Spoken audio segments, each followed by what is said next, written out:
नमस्कार साथियों, स्वागत है आपका हमारे YouTube चैनल में। और हम देख रहे हैं हिंदी नेट सेट अध्ययन में जो इकाई 9 है। इकाई 9 में हम जो निबंध है उन निबंधों का सभी निबंधों का जो हम सार देख रहे हैं और उसमें परीक्षा में पूछे जाने वाले महत्वपूर्ण कथन एवं पूरा निचोड़ हम देख रहे हैं। इसमें लगभग हमने 3 वीडियो देखे हैं और आज चतुर्थ वीडियो बनने जा रहा है। तो आज जो है हम मेरे राम का मुकुट भीग रहा है यहाँ से प्रारंभ करेंगे। मेरे राम का मुकुट भीग रहा है, यह विद्यानिवास मिश्र जी का निबंध है। विद्यानिवास मिश्र का निबंध है मेरे राम का मुकुट भीग रहा है। इसका प्रकाशन 1974 में हुआ है। मेरे राम का मुकुट भीग रहा है यह निबंध भी है और यह निबंध संग्रह है। यानी यह मेरे राम का मुकुट भीग रहा है यह निबंध संग्रह भी है और निबंध भी है। इसमें कुल 17 निबंध है, याद रखिए, पूछा जा सकता है। उन 17 निबंधों के नाम देखेंगे हम कौन कौन से है। मेरे राम का मुकुट भीग रहा है में कौन कौन से 17 निबंध है संकलित है वह देखेंगे। इसमें जो है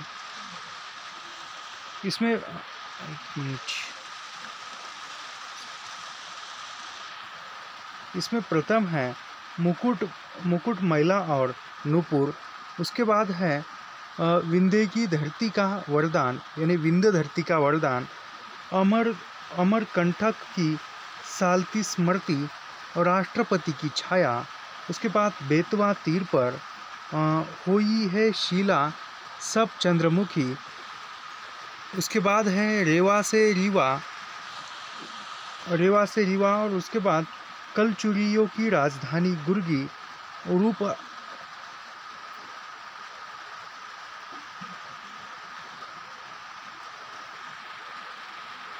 रूप हला धुआ। उसके बाद मेघदूत का संदेश और फिर है स्वाधीनता युग के कटघरे में हिंदी, यानी स्वाधीनता युग के कटघरे में हिंदी। यह महत्वपूर्ण है, पूछा जा सकता है। सावनी स्वाधीनता एक निर्वासित श्यामा, यह भी है। उसके बाद अयोध्या उदास लगती है, फिर खामोशी की झील। उसके बाद राधा माधव हो गयो और 16 नंबर है के ढुआ। और फिर अंतिमता है मेरे राम का मुकुट भीग रहा है, जो अभी हम देख रहे हैं। ललित निबंध है यह राम का मुकुट भीग रहा है, यह क्या है कि ललित निबंध है, याद रखिए। इसमें पुरानी पीढ़ी और नई पीढ़ी के विचारों का यानी पुरानी पीढ़ी और नई पीढ़ी के विचारों एवं व्यवहारों में अंतर दिखाया, यानी पुरानी पीढ़ी के व्यवहार और नए पीढ़ी के व्यवहार, इन दोनों व्यवहारों की टकराहट दिखाई देती है। यहाँ पर जो महत्वपूर्ण कथन है वही हम देखेंगे। अभी 2 दिन, यानी जो लेखक का पुत्र है जो चिरंजीवी, वह जो है वह कविता लिखता है। और उसके बाद उसकी जो प्रोफेसर मेहमान लड़की है, दिल्ली यूनिवर्सिटी में प्रोफेसर का अध्ययन करती है, दिल्ली यूनिवर्सिटी के कॉलेज में, उसका नाम कृष्णा है, याद रखिए। और वो संगीत का कार्यक्रम देखने के लिए जाते हैं, यहाँ पूछा गया था प्रश्न। तो यहाँ पर देखेंगे अभी 2-3 रात पहले मेरे एक साथी संगीत का कार्यक्रम सुनने के लिए, साथ में जाने के लिए मेरे एक चिरंजीव ने और मेरी एक मेहमान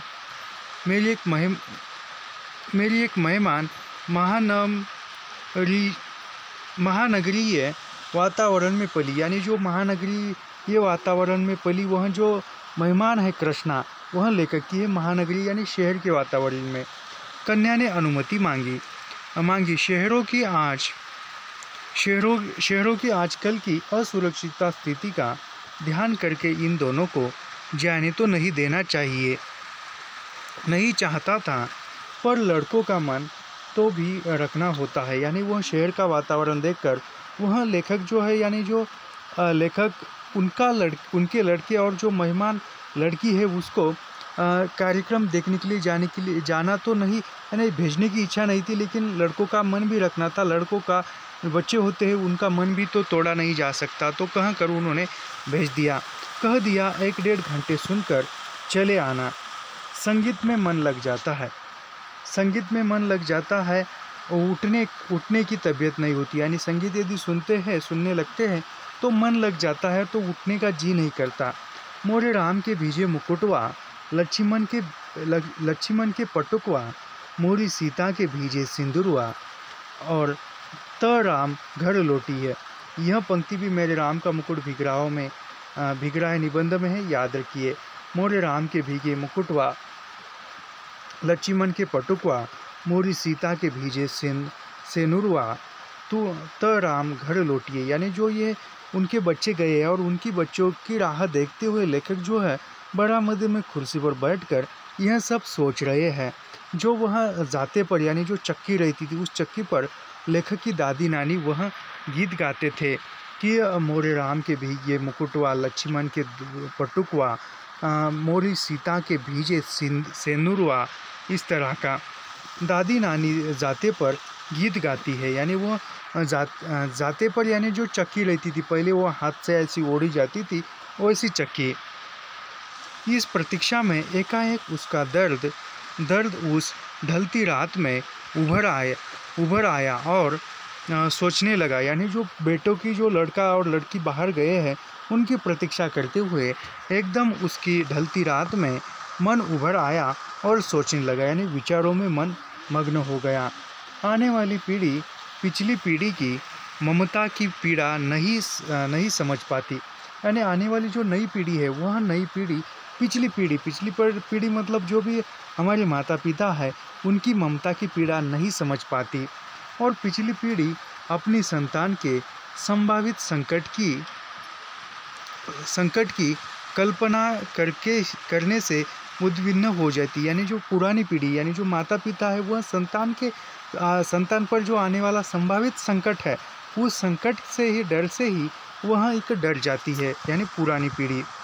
लड़की दिल्ली विश्वविद्यालय के एक कॉलेज में पढ़ाती है। यानी लड़की क्या है, लड़की जो है प्रोफेसर है, अध्यापन का कार्य करती है दिल्ली विश्वविद्यालय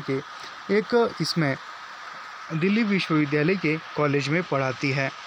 लड़का संकट बोध की कविता लिखता है। यानी लड़का जो है संकट बोध की कविता लिखता है, और लड़की का ख्याल आते ही दुविधा होती है। यानी जो लड़की का ख्याल आते ही मन में दुविधा हो जाती है। गली में जाने कैसे तत्व रहते, यानी गली में न जाने कैसे तत्व रहते, यानी इसके मन में एक भयभीत से विचार आ रहे हैं। लौटते समय कहीं कुछ हो न गया हो, अपने भीतर अनायास अपराधी भाव जाग जाता है। यानी लौटते समय कुछ गलत न हो जाए, ऐसे विचारों से उसका मन जो है वह डर महसूस करता है लेखक का। यहाँ पर ये कहाँ से आ गया, ये वो तस्वीरें खींचते हुए ये बीच में आ गया।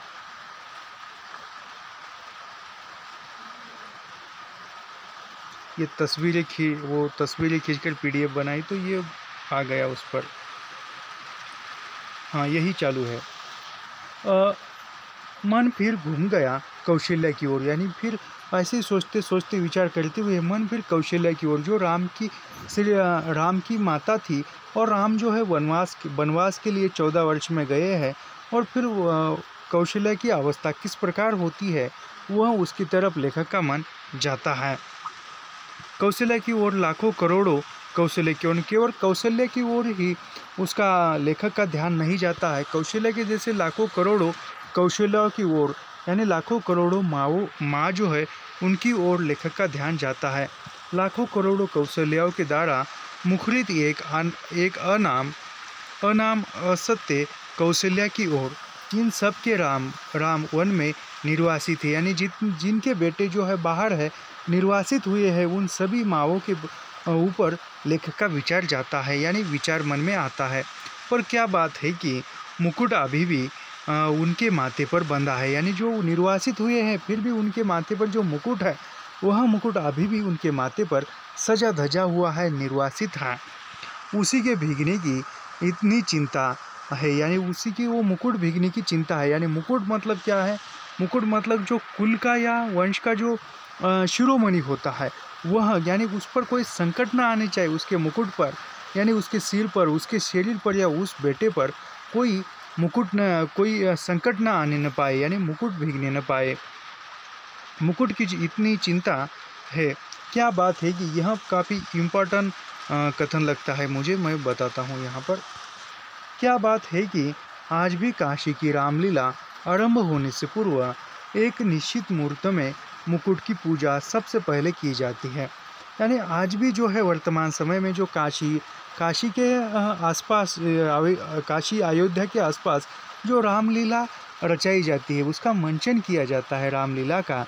तो रामलीला के मंचन करने से पूर्व या रामलीला मंच पर प्रारंभ होने से पूर्व जो मुकुट है, उस मुकुट का एक निश्चित मुहूर्त में, एक निश्चित समय में पूजा की जाती है सबसे प्रथम।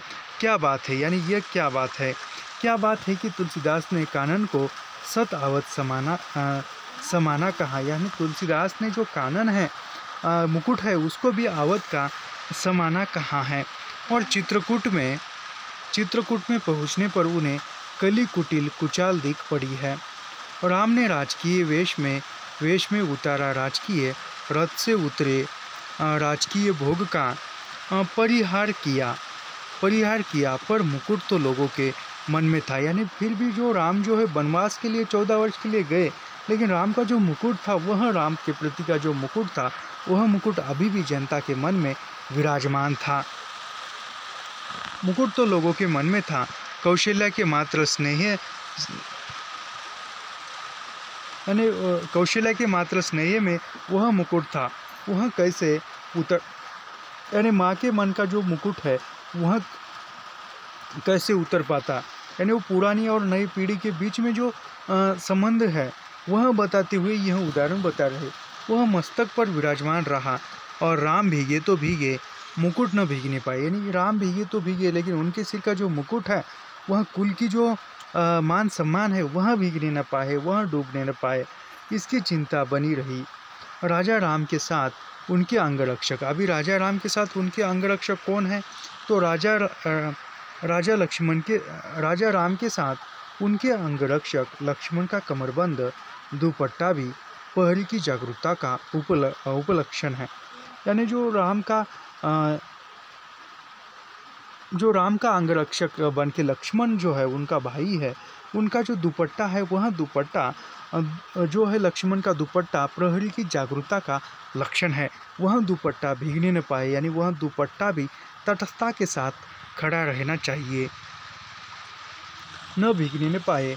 और अखंड सौभाग्यवती सीता की मांग का सिंदूर भी भीगने न पाए, भले ही सीता भीगे। यानी भले सीता क्यों न बारिश में भीग जाए, लेकिन सीता का जो सिंदूर है, वह सिंदूर कभी भीगने न पाए। यहाँ पर जो है मेरे राम का मुकुट भीग रहा है, इसमें से जो महत्वपूर्ण कथन थे वह हो गए। अब जो है यहाँ पर अगला निबंध है, नाखून क्यों बढ़ते हैं, जो हजारी प्रसाद द्विवेदी का है। और वह हजारी प्रसाद द्विवेदी का नाखून क्यों बढ़ते हैं, निबंध हजारी प्रसाद द्विवेदी का, यह जो है कल्पलता संग्रह में संग्रहित है।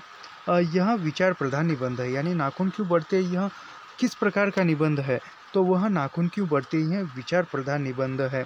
ऐसा कहाँ उस पर्याय दिए जाएंगे कि यह साहित्यिक निबंध है, विचार प्रधान निबंध है, सैद्धांतिक निबंध है, मनोविश्लेषणात्मक निबंध है। तो यह विचार प्रधान निबंध है, नाखून क्यों बढ़ते हैं, याद रखिए। कल्पलता निबंध संग्रह में यह संग्रहित है, नाखून क्यों बढ़ते हैं। और कल्पलता निबंध संग्रह में कुल 20 निबंध संग्रहित है, वह 20 निबंध हम देखेंगे। नाखून क्यों बढ़ते हैं, यानी कल्पलता में जो निबंध है 20 निबंधों में से पहला निबंध है, वह है नाखून क्यों बढ़ता है। उसके बाद है आम फिर बौरा गए, यानी नाखून क्यों बढ़ते हैं, आम फिर बौरा गए, सीरीज के फूल, महाकाल कुंडन रखते हैं, महाकाल के प्राण के बाद। और उसके बाद है ठाकुर जी की बटोर, संस्कृतियों का संगम, समालोचक की टाक, महिलाओं की लिखी कहानियाँ, केतु दर्शन, ब्रह्मांड का विस्तार, वहाँ चला गया, साहित्य संस्थाएं क्या कर सकती है। उसके बाद है हम क्या करें, धर्मस्य तत्वम निह्यतम गुहायम, मनुष्य की सर्वोत्तम कृति साहित्य, यानी मनुष्य की सर्वोत्तम कृति साहित्य है। आंतरिक शुचिता भी आवश्यकता है, उसके बाद साहित्य नया कदम, समस्याओं का रूप सबसे बड़ा, आदिकाल के अंदर प्रांतीय साहित्य का ऐतिहासिक महत्व। यह इम्पोर्टेंट निबंध थे। यह कल्पलता संग्रह में कुल 20 निबंध संग्रहित है। उसके बाद है यहाँ पर जो महत्वपूर्ण कथन है वह कथन देखेंगे हम। बच्चे कभी कभी यानी लेखक की जो लड़की है वह लड़की प्रश्न पूछती है कि पिताजी पिताजी, पापा पापा बताओ ना नाखून क्यों पड़ते हैं, पापा दी बताओ ना नाखून क्यों पड़ते हैं। छोटी बच्ची है तो ऐसे ही आवाज़ आएगी लगभग। तो वो कहती है कि नाखून क्यों पड़ते हैं। उस पर भी उसी प्रश्न पर विचार करते हुए लेखक जो है पूरा निबंध लिख डालते हैं। देखते हैं बच्चे कभी कभी चक्कर में डाल देने वाले प्रश्न कर बैठते हैं। अल्पज्ञ पिता बड़ा दयनीय जीव होता है, यानी जो अल्पज्ञ यानी जो उसका अल्प ज्ञान, बहुत कम ज्ञान होता है पिता का, और बड़ा वो दयनीय जीव होता है। मेरी छोटी लड़की ने जब उस दिन पूछ दिया कि आदमी के नाखून क्यों बढ़ते हैं तो मैं कुछ सोच नहीं सका। हर तीसरे दिन नाखून बढ़ जाता है। यानी लेखक के लड़की ने पूछा कि नाखून क्यों बढ़ते हैं, तो वह लेखक उस पर कुछ सोच न सका, लेकिन हर तीसरे दिन नाखून बढ़ जाते हैं। याद रखिए तीसरे दिन। काट दीजिए, वे चुपचाप दंड स्वीकार कर लेंगे, पर निर्लज्ज अपराधी की भांति फिर छूटते ही सेंध पर हाजिर। आखिर ये इतने बेहया क्यों। यानी हर तीसरे दिन नाखून बढ़ते हैं, उसको काट दीजिए नाखून को, फिर भी वह दंड स्वीकार करेंगे। यानी जो काटा जा रहा है वह दंड नाखून हंसते हुए स्वीकार करेंगे, कोई उस पर प्रतिक्रिया नहीं देंगे। निर्लज्जा अपराधी भाव से फिर वह उग आएंगे, यानी उंगलियों पर फिर से वह बढ़ जाएंगे। बेहया क्यों, यानी इतने बेहया वह क्यों है। मनुष्य बार बार नाखूनों को काटता है और वह बार बार बढ़ते जाते हैं। जब मनुष्य जंगली था, यहाँ पर भी जो इम्पोर्टेंट कथन है वही रखे हैं मैंने। जब मनुष्य जंगली था, वन मानुष जैसा, उसे नाखूनों की ज़रूरत थी। यानी मनुष्य को कब नाखूनों की ज़रूरत थी, जब मनुष्य जंगली था, जब वह आदि मानव था, जंगल में रहता था, तब उसे नाखूनों की ज़रूरत थी, आवश्यकता थी उसकी जीवन रक्षा के लिए। यानी जंगल में जब मनुष्य रहता था तो नाखून की ज़रूरत किस लिए थी, तो उसकी रक्षा के लिए थी। रक्षा के लिए नाखून बहुत ज़रूरी थी। यानी उसकी रक्षा करने के लिए कोई उस पर हमला कर रहा है तो वह नाखूनों से ही या उंगलियों से किसी पर प्रतिकार कर सकता था और खुद की रक्षा कर सकता था। असल में वही उसके अस्त्र थे, या दांत भी थे, लेकिन दांत बाद में आते थे। यानी असल में जब मनुष्य जंगल में रहता था तब नाखून ही उसके असली अस्त्र थे, यानी शस्त्र थे। दांत भी थे, यानी दांत भी थे, लेकिन नाखूनों के बाद उसका स्थान था, यानी दांतों का स्थान नाखूनों के बाद था। रामचंद्र की वानर सेना के पास ऐसे ही अस्त्र थे। यानी रामचंद्र की जो वानर सेना थी, जिन्होंने सेतु पुल बनाया था समुद्र के ऊपर से, वहाँ उस वानर सेना के पास ही ऐसे ही नाखूनों के अस्त्र शस्त्र थे। मैं हैरान होकर सोचता हूँ कि मनुष्य आज अपने बच्चों को नाखून न काटने के लिए डांटता है। किसी समय कुछ थोड़े लाख वर्ष पूर्व वह अपने बच्चों को नाखून नष्ट करने पर डांटता रहा होगा। बिल्कुल ये बात सही है। जैसे कि आज मैं हैरान होकर सोचता हूँ कि मनुष्य आज अपने बच्चों को नाखून न काटने पर डांटता है।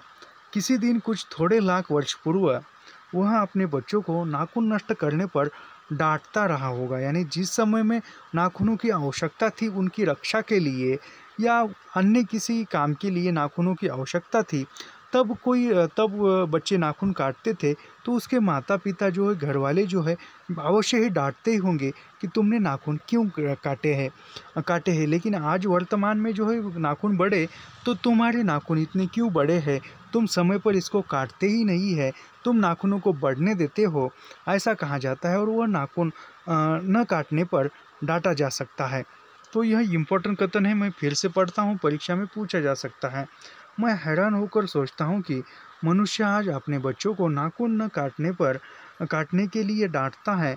किसी दिन कुछ थोड़े लाख वर्ष पूर्व वह अपने बच्चों को नाखून नष्ट करने पर डांटता रहा होगा। लेकिन प्रकृति है कि वह आप भी नाखूनों को जिलाए जा रही, यानी प्रकृति है, एक स्वाभाविक प्रकृति है, यानी प्रकृति से जो है वह नाखून जो है बार बार बढ़ता जा रहा है, वह नष्ट नहीं हो पा रहा है, इसलिए नाखूनों को जिलाए जा रही है, यानी प्रकृति। और मनुष्य है कि वह आप भी उसे काटे जा रहा है, यानी प्रकृति जो है वह बार बार नाखूनों को बढ़ा रही है, उसको जिलाए जा रही है, जीवन दे रही है, और मनुष्य जो है बार बार उसको काट रहा है। वे कम्बक रोज़ बढ़ते हैं क्योंकि वे आंधे हैं, नहीं जानते कि मनुष्य को इसे कोटि कोटि गुना शक्तिशाली अस्त्र मिल चुके, यानी नाखून जो है वह जानते नहीं है, कम्बक नाखून जानते नहीं है कि मनुष्य को नाखूनों से बढ़कर कोटि गुना शक्तिशाली जो है अस्त्र मिल गए। जैसे आजकल बंदूक आ गई है, पिस्तौल आ गई है, ये 80-70 ऐसे कुछ तो 75 कुछ तो है वहाँ, ऐसे इस प्रकार के अन्य लाखों करोड़ों शस्त्र अस्त्र आ गए, जैसे कि और कहा जाए तो टाइम बम आ गया है, अणु बम आ गया है। तो बहुत सारे नाखूनों से कितने गुना शक्तिशाली वह अस्त्र मिल चुके हैं इंसानों को, यह नाखून नहीं जानते, इसलिए वह बढ़ते रहते हैं। मैं मनुष्य के नाखूनों की ओर देखता हूँ तो कभी कभी निराश हो जाता हूँ। लेखक कहते हैं कि मैं मनुष्यों के नाखूनों की ओर देखता हूँ तो मैं निराश हो जाता हूँ। ये उसकी भयंकर पांचवी वृत्ति के जीवन प्रतीक है, यानी जो भयंकर जो मनुष्य के अंदर की जो भयंकर पांचविक वृत्ति थी, उस पांचविक वृत्ति के प्रतीक क्या है? तो मनुष्य के अंदर के जो नाखून है। मनुष्य की पशुता को जितनी बार भी काट दो वह मरना नहीं जानती, यानी मनुष्य के अंदर की जो पशुता के लक्षण है उसमें से जो नाखून है वह एक है, और वह नाखूनों को पशुता जो है कितनी बार भी काटो वह मरना नहीं जानती, वह फिर से सिर उठाती है। पशुता। वात्सायन के कामसूत्र से पता चलता है कि आज से 2000 वर्ष पहले का भारतवासी नाखूनों को जम के संवारता था, यानी यह वात्सायन के कामसूत्र का यहाँ पर जिक्र आया है। वात्सायन ने जो कामसूत्र लिखा था वह कामसूत्र से पता चलता है, यानी उस कामसूत्र में लिखा हुआ था कि आज से 2000 वर्ष पहले 2000 वर्ष पहले का भारतवासी, यानी 2000 वर्ष पूर्व में जो भारत में रहने वाला भारतवासी था वह नाखूनों को संवारता था, यानी वह नाखूनों को बढ़ाता था। उनके काटने की कला काफ़ी मनोरंजक बताई गई, यानी वात्सायन के कामसूत्र में नाखूनों को काटने की जो कला थी वह काफ़ी मनोरंजक बताई थी। वह कौन सी थी? वह त्रिकोणी थी, वर्तुलाकार थी, चंद्राकार थी, दंतुल थी। आदि विविध आकृतियों के नाखून उन दिनों विलासी नागरिकों के न जाने किस काम आया करते थे, यानी वह त्रिकोणी यानी किस प्रकार के? त्रिकोणी यानी ऐसे त्रिभुज, वर्तुलाकार यानी ऐसा गोलाकार, और चंद्राकार यानी ऐसे सपाट बयान, ऐसे सपाट भाग ऐसा, और दंतुल यानी ये ऐसा आ जाएगा दंतुल, यानी नहीं ये काफ़ी बड़ा हो गया दंतुल।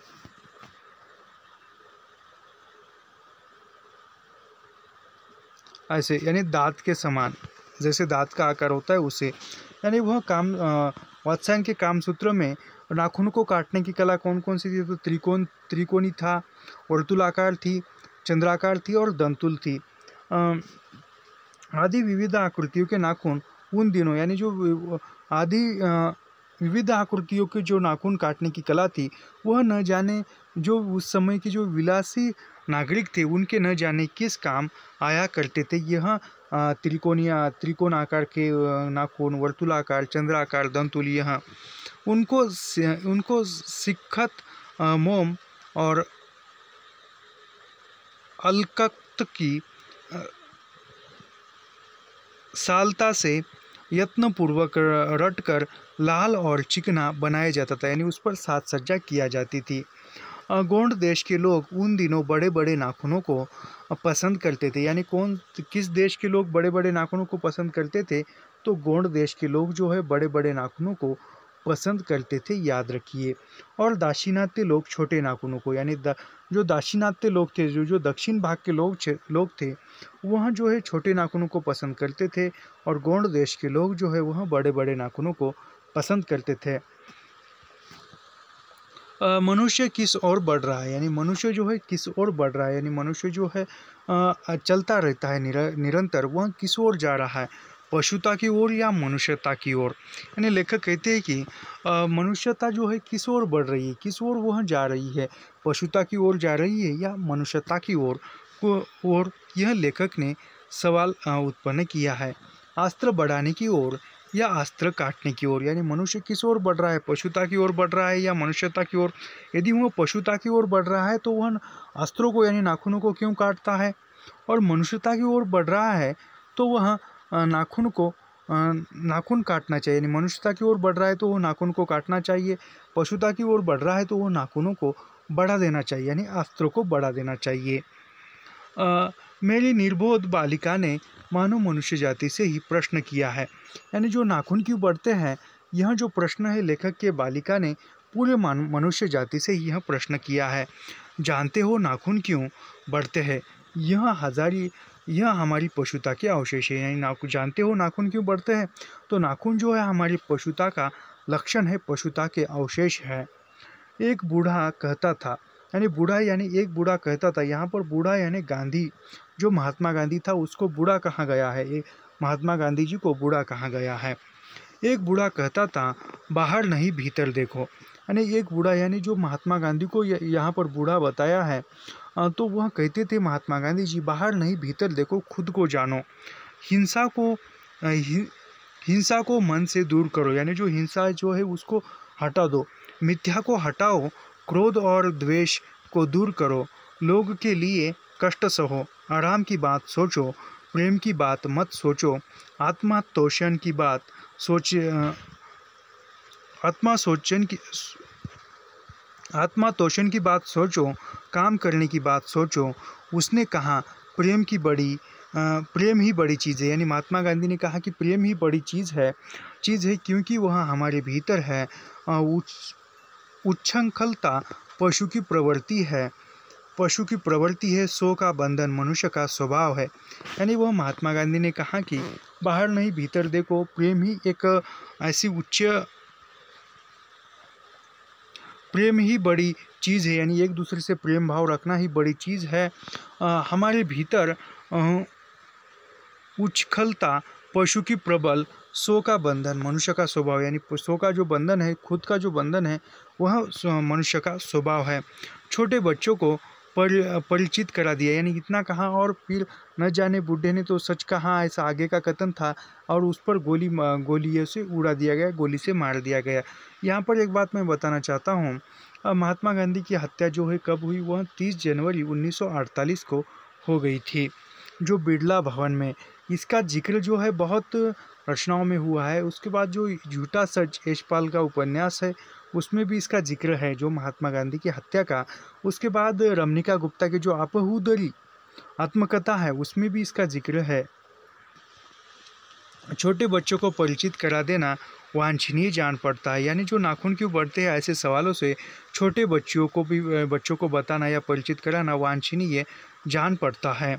नाखून का बढ़ना मनुष्य के भीतर की पशुता की निशानी है। यानी नाखूनों का बढ़ाना, यानी नाखून जो है बढ़ते हैं, वह मनुष्य के अंदर की जो पशुता की निशानी है, और उस नाखूनों को काटना यह मनुष्य के अंदर की मनुष्य की अपनी इच्छा या अपना आदर्श है। यानी नाखून का बढ़ना यह मनुष्यता की निशानी है, और नाखूनों को काटना यह मनुष्यता की निशानी है।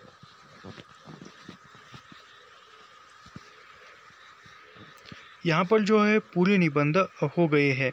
एक बात मैं बताना चाहता हूँ, यहाँ पर हमारे जो है 2 निबंध रहे हैं। 2 निबंधों में से एक कविता क्या है?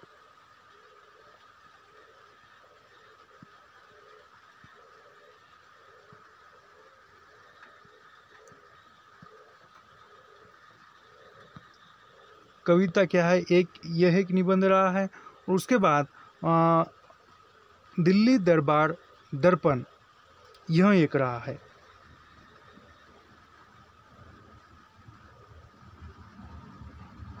दिल्ली दरबार दिल्ली दरबार, यह दो निबंध रहे हैं। यह दो निबंधों जो है वह उसके मैंने लिखे हैं, यह नोट्स मेरे पास भी है, लेकिन यहाँ पर मैंने ये शॉर्ट में क्यों नहीं रखे, क्योंकि कविता क्या है, इतना इम्पोर्टेंट और महत्वपूर्ण निबंध है, इसको पंक्ति दर पंक्ति पढ़ना ही होगा।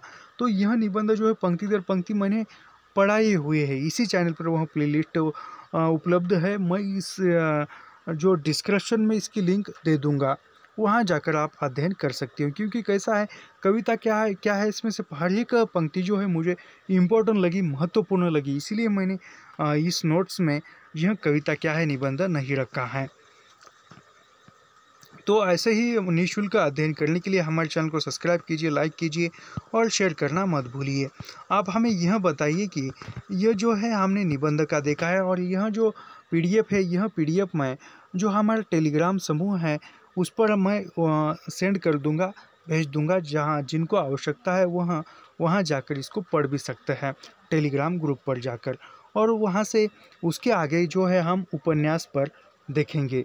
उपन्यास के अंतर्गत ही जो पात्र परिचय है, पात्र परिचयों के साथ जो महत्वपूर्ण कथन है, वह सब ऐसे ही जैसे हमने निबंध के देखे हैं उसी प्रकार उपन्यास से ही देखेंगे हम बाद में।